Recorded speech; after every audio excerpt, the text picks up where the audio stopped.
হাসিনা সরকারকে স্বৈরাচার বলি, দ্ব্যর্থহীন ভাবে বলি, সেটার সঙ্গে যদি আপনি একমত হন তাহলে definitely Hasina is a better স্বৈরাচার। আচ্ছা, আমি খুব মনোযোগ দিয়ে প্রধানমন্ত্রীর সংবাদ সম্মেলন দেখি, তার একটা বড় কারণ হচ্ছে বিনোদন। আমাদের বিনোদনের অভাব আছে এবং আমি এই সংবাদ সম্মেলন থেকে যথেষ্ট পরিমাণ বিনোদিত হই।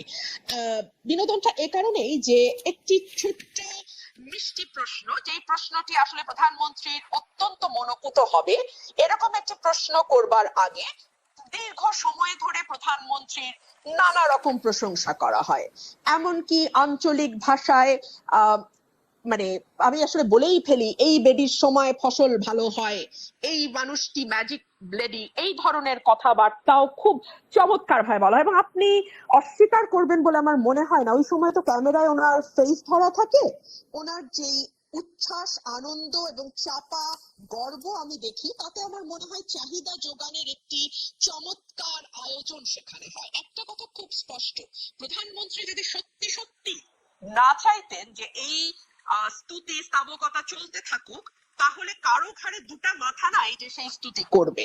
উনি ভালোবাসেন বলেই এই স্তুতিগুলো হয়।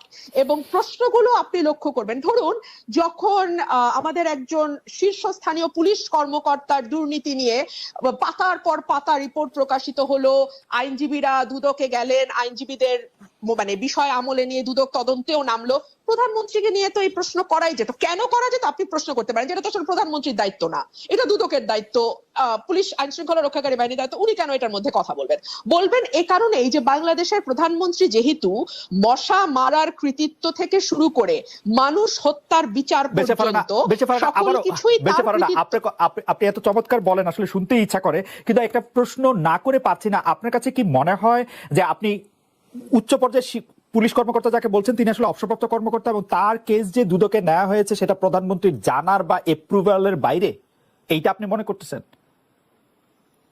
না, তার জানার বা অ্যাপ্রুভালের বাইরে না, কিন্তু তিনি জেনেছেন এবং অ্যাপ্রুভ করতে বাধ্য হয়েছেন।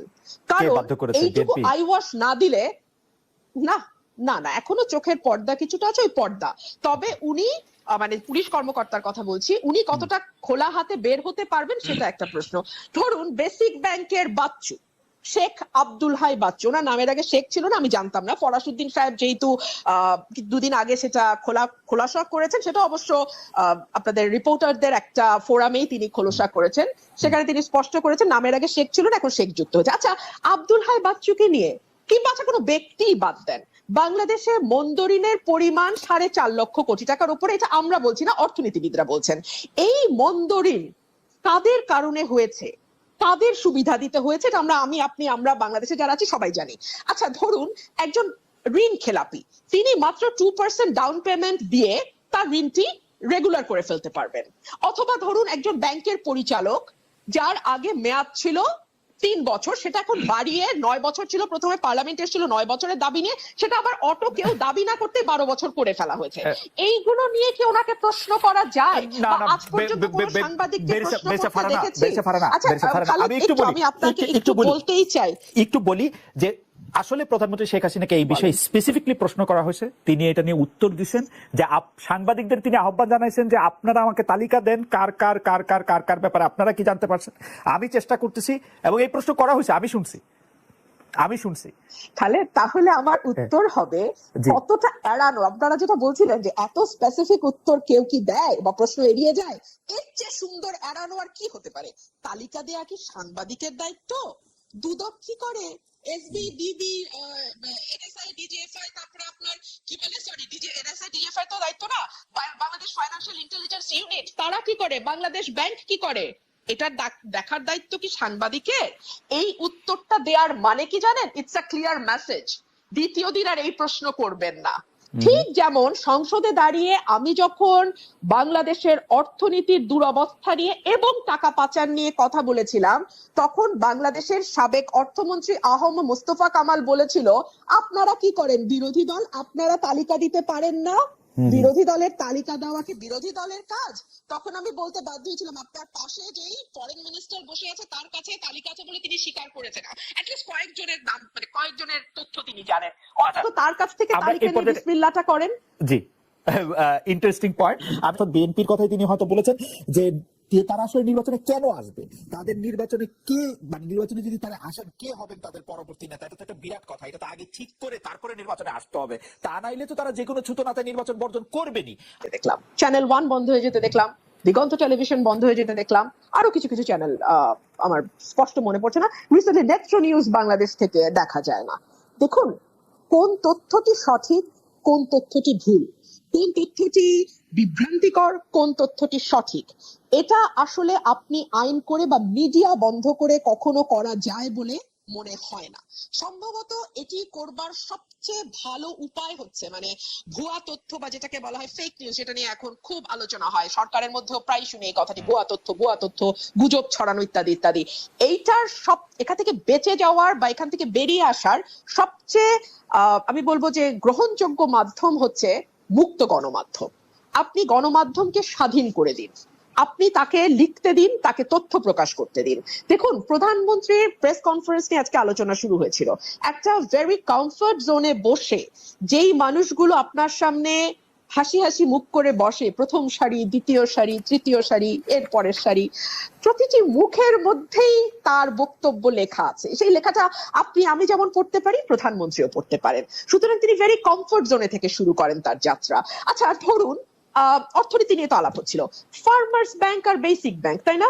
এই ফার্মার্স ব্যাংক নিয়ে আমি কি বলছি সেটা তো একটা বিরোধী দলের কর্মী অনেক কথাই বলি, বাদ দেন। আমাদের সাবেক অর্থমন্ত্রী আবুল মাল আব্দুল মুহিত বলেছিলেন আজ তো একটা ব্যাংকেই গিলে ফেলা হচ্ছে এবং এই ব্যাংকটা করাই হয়েছে লুটপাটের উদ্দেশ্যে, এই ফার্মার্স ব্যাংক।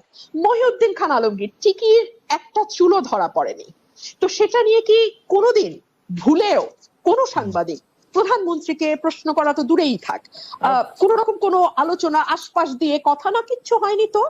কিংবা ধরুন অনেক রকম উন্নয়নের যে এত বয়ান, হ্যাঁ এত মানে রোল মডেল হয়েছি আমরা, আমাদের ঘর থেকে বেরোলেই এখন শুধু উন্নয়ন আর উন্নয়ন, এত কথা বলা হয় উন্নয়ন নিয়ে, মাথা পিছু আয় নিয়ে গর্ব করা হয় ইত্যাদি ইত্যাদি। প্রধানমন্ত্রীকে কি একবারও প্রশ্ন করা হয়েছে?